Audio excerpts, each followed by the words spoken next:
बिस्मिल्लाहिर्रहमानिर्रहीम। हज़रत इब्राहीम बिन खास रहमतुल्लाह ताला अलैह आप अर्शाद फरमाते हैं कि मैं कोहे मकारम में था, वहाँ मैं अनार देखे, दिल चाहा कि अनार खाऊं। वहाँ से एक अनार को उठाकर चखा तो वो खट्टा निकला, उसे वहीं फेंक दिया।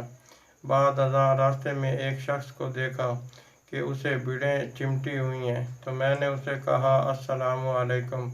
उसने कहा वालेकुम अस्सलाम ए इब्राहीम। मैंने कहा तूने मुझे कैसे पहचाना? उसने कहा जो अल्लाह ताला को पहचान लेता है उस पर कुछ मख्फी नहीं रहता। मैंने कहा तेरा अल्लाह ताला के यहाँ इतना मकाम है, तू अल्लाह ताला से दुआ क्यों नहीं करता कि ये भीड़ें तुझे काट रही हैं?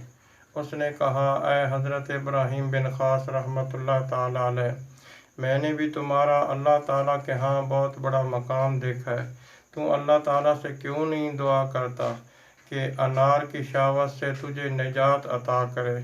क्योंकि दुनिया की शावत जो है ये आखिरत में तकलीफ़ देती है, और भीड़ों की जो तकलीफ़ है यह दुनिया तक ही महदूद रहती है। सच कहते हैं कि शावत जो है ये बादशाहों को फ़कीर बना देती है, और सब्र जो है ये फ़कीरों को बादशाह बना देता है। हज़रत यूसुफ़ अलैहिस्सलाम की मिसाल ही लीजिए कि हज़रत यूसुफ़ अलैहिस्सलाम ने सब्र किया तो अल्लाह तबारक व तआला ने मिस्र की हुकूमत अता की, और हज़रत ज़ुलेखा सब्र ना कर सकी तो हकीर व फ़कीर होकर रह गई। दुआ है कि अल्लाह तबारक व तआला हमें सब्र की तौफ़ीक नसीब फरमाए। आमीन।